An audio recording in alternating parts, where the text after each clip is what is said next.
Hey everybody, welcome back to the Speed Shop. I got a little bit of a problem. My rear seat no longer fits in my Firebird. The reason being, if you look down there, because of the mini tub, that brought it in 2 more inches. So now we need to modify the seat. That's what we're going to cover in this video. We're going to modify the seat to fit over the mini tub. So stick around and enjoy the video. All right, so my Detroit Speed mini tub kit came with instructions on how to modify these seats. Now, they got different instructions. You see how they're showing, just frames. Well, we got to make a little bit, we got to do a little bit more work because we have actual material on our seats. So they just did the frame to make it easier to show, but they really don't show much. If you like, that's doing the seat part of it, and that's doing the back part of it. So it doesn't really show a whole lot, doesn't really talk about it too much. But we're gonna get into how I'm gonna do it and make it look good. So let's get to it. All right, so the first part of this is we need to move this piece right here, this frame section, basically move it over 2 inches and then curve these pieces down and around to make it fit around the new wheel well. From this part, from about here, 8 inches from here to here, from 8 inches from here to here, doesn't need to be modified. That'll stay the way it is, and it'll clip in the same way it always has. So, and the other thing we have to do is we have to move this little bracket, which I might just delete because I didn't have it hooked up anyways. So we'll see when we get to that part. The first thing we got to do is get these hog rings off of here so we can get to the frame and start modifying this. These seats actually came from one of the customers we had at the shop I used to work at. If you notice right there, looks a little crispy.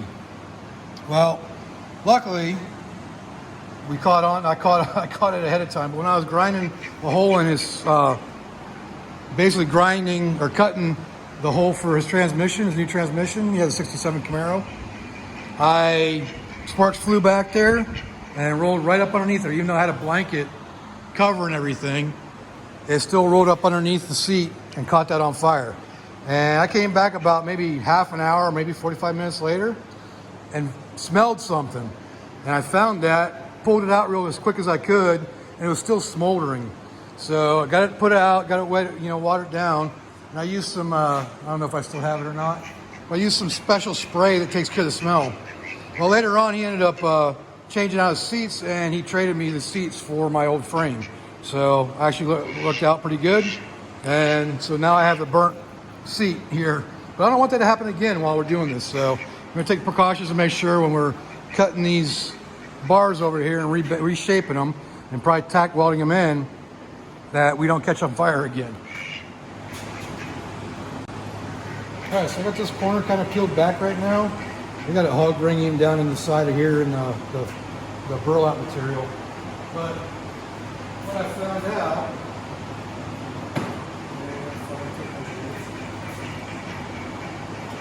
so moving this in 2 inches puts us right in this little gap right here, and that's how much we need to clearance those wheel tubs. So I'm gonna basically cut this little bar out right here, move it over. I might even just cut it to right here because from here down, or from here up, that's 8 inches is to right to where that bar is at, isn't gonna be hitting the wheel well from that point up. So just need to move this piece and this piece, this piece and this piece. So I may just cut this and move it over that 2 inches and then bend these bars down to fit the arch of the wheel well. All right, so we're gonna start cutting now. We're gonna cut this off with this area right here. So we're gonna cut that off right there. We're gonna cut these off of this bar right here because I wanna be able to move this whole bar over. So let's do that and try not to catch the whole seat on fire.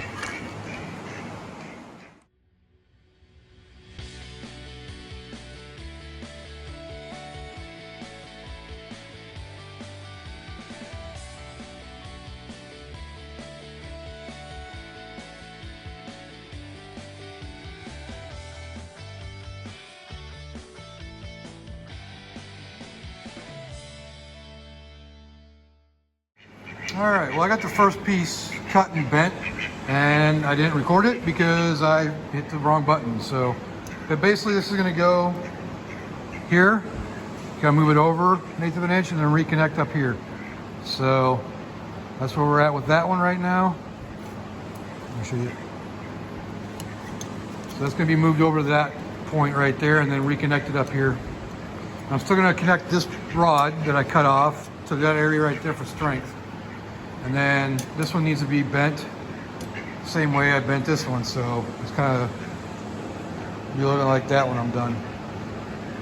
So the instructions say to make a little 1/8 inch thick plate to put here in order to add this piece. So just to move it over. So that's what I did. I cut a piece out. But according to the picture, it's all, I don't know what the heck they're doing there, but they got it up and raised and moved over this direction. I don't think that's right, but anyways, I'm gonna move it over 2 inches from where it was at originally. All right, so I got this all welded on with the plate extending it out. I got these ones welded on now, so the reformed ones, giving that extra clearance for the new tubs. Still need to bend this one. I'll probably do that one on camera, since I'll probably have to cut it, bend it, then re-weld it all together, and we'll go from there. So that's where we're at right now. Got that section done. Right now I'm just on fire watch to make sure that all the stuff that I welded doesn't catch my seat on fire. So that's what I'm doing right now. All right, we're gonna see if we can get this thing bent. Trying to figure out the best way to do it. And I've lost my pliers. So first we're gonna try out down low here, try to get that to straighten out close, down by the end. I don't think it's gonna work because of just how stiff it actually is. So I think it's probably gonna be best to cut it.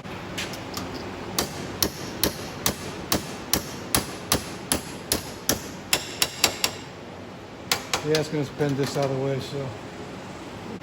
I wasn't sure how I was going to cut this without, I don't want to make too many sparks, any more sparks. I'm waiting to see if anything's on fire right now. Everything's wetted down, so I'm not too worried about it. So I figured I'd try my Knipex little bolt cutter things to see if it'll cut this. And wouldn't you know it, it cuts it like it's nothing. So Knipex, way to go.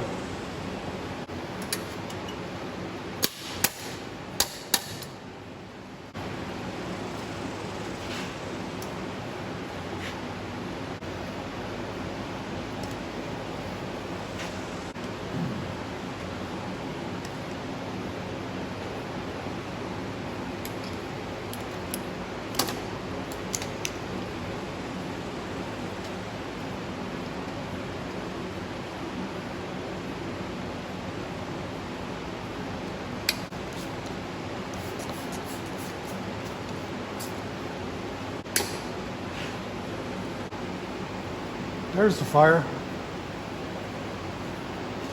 I knew I could still smell it. I just had to wait for the smoke.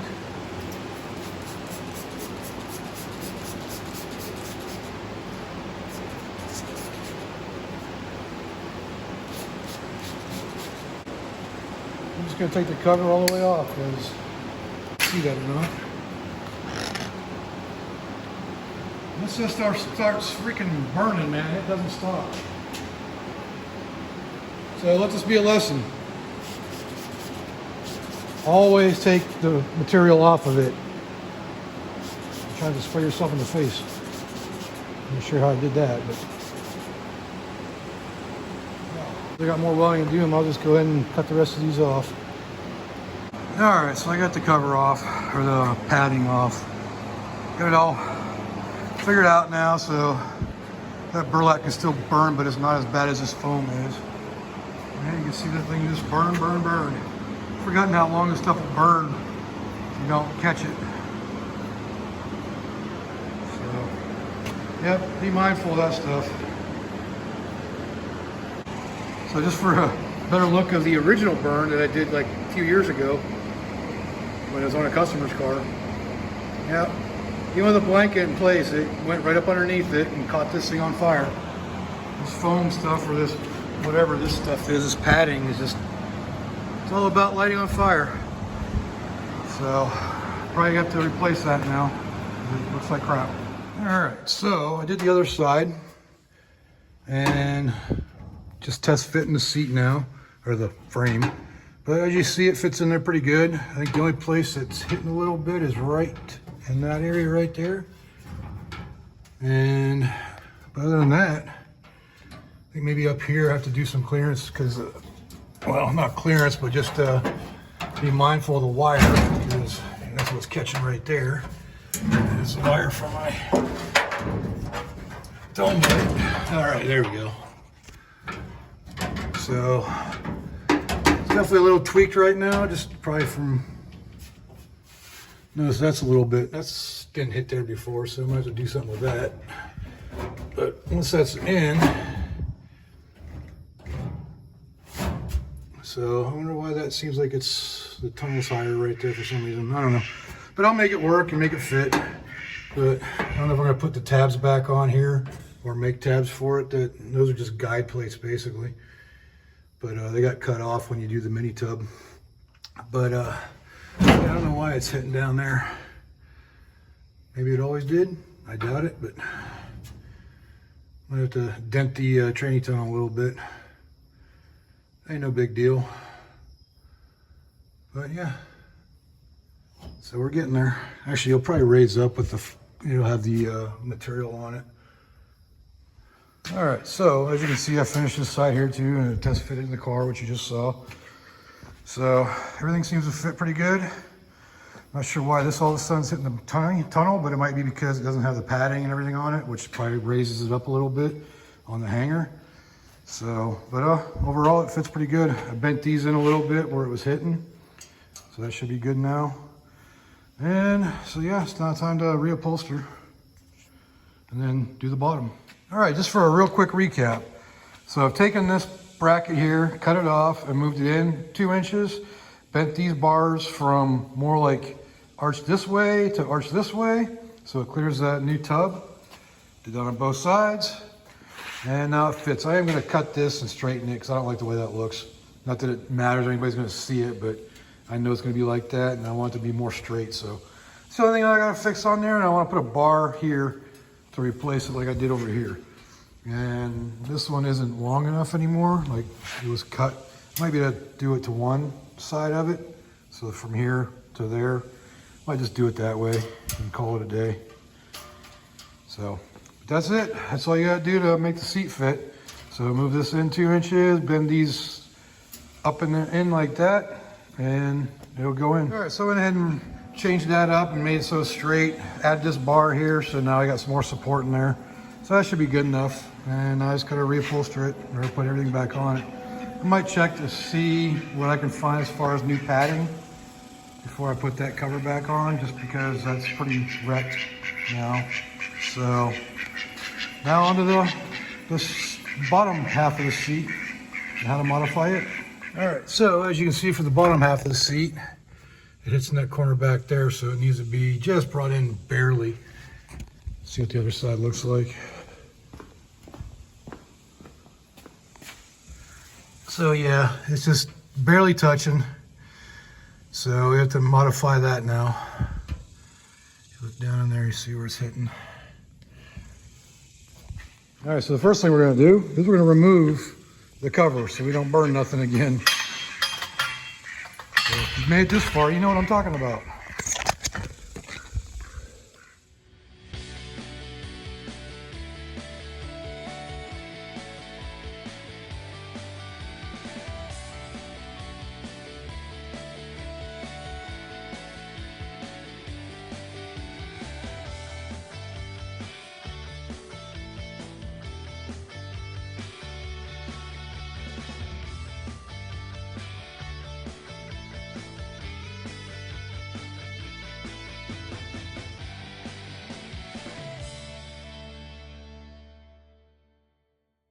All right, so there we have it, a bare frame.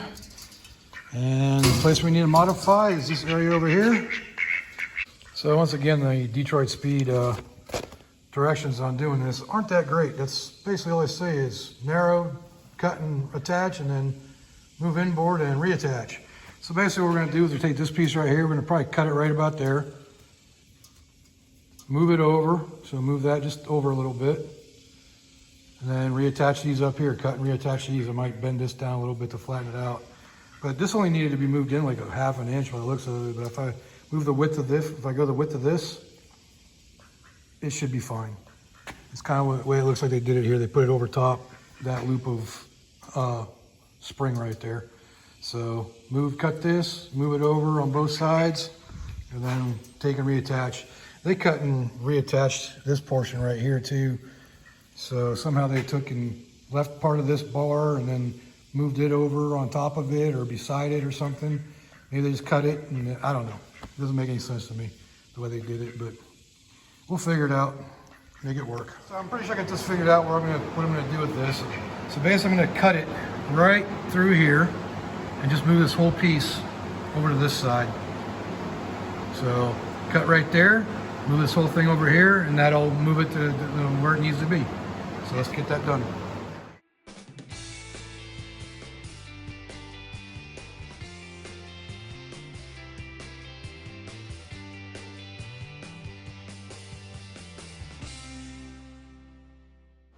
All right, so I got that piece cut off. I'm just gonna move it right there and reattach it. I don't even know if it's really necessary to reattach it, but that's what the instructions say to do, so that's what I'm gonna do. Just put it just like that. And I'll cut the rest of that little piece off there, and my air compressor, I think, just took a crap.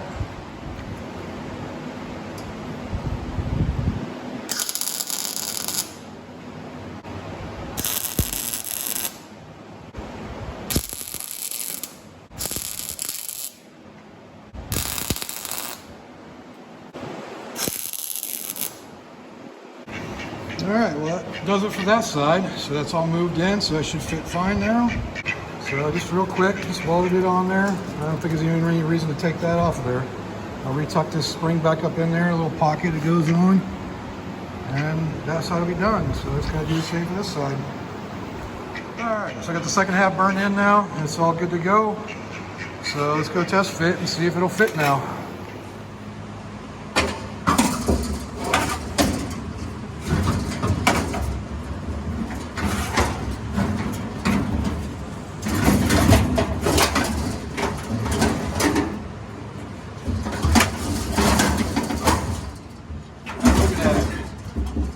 Perfect fit. Look at that. So nice clears that back there now on both sides. And it's kind of hard to see when they're just frames, but yep. We get the material back on there and we'll have back seats again. All right, that's going to conclude this video on modifying the rear seats to fit the Detroit Speed mini tub kit. And as I said, the instructions are a little vague. I hope this helps people out to see a little better how it's done. The bottom half is a lot easier to do than the upper half, but yeah, catching fire on things, catching things on fire is something you probably want to avoid as well. But anyways, if you liked it, go ahead and leave a like down there, subscribe if you haven't subscribed, and now leave me a comment. Let me know what I can do and what I can do better. So until next time, I'll see you all later.